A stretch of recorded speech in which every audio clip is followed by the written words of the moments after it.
Hey everyone, I just wanted to give you a real quick overview on some of the basic monitor functionality of using Studio B. Now the thing that gives a lot of people some problems here once in a while is this Presonus Monitor Station. It's kind of like our switching bank when we look at signal flow. So the first thing we need to keep in mind is that speaker A needs to be turned up. That's the only speakers we have plugged in are the Yamahas. B and C are not being used. We also need to make sure that speaker A is turned on there in the speaker select. Next we need to look at our source.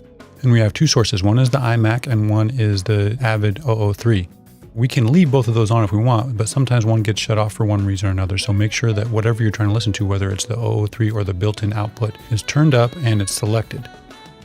This is your primary volume control. We might use the aux in certain circumstances, or the dim might be on if things seem a little quiet to you, so check that out as well. From there, if you're using headphones, then this source switch allows us to either source that main input or the cue source. So you can actually have two separate headphone mixes if you want, or have headphones come in from two different places.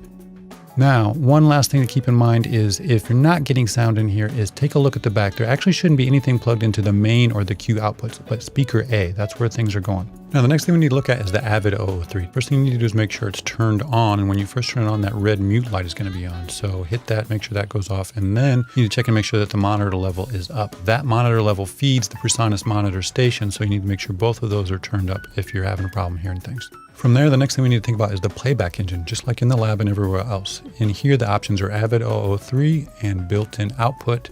Built-in output represents the iMac on the Presonus Monitor Station.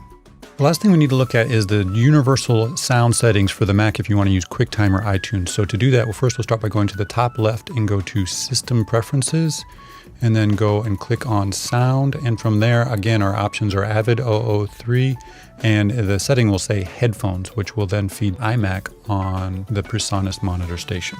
That's it for this. If you have any questions, send me an email.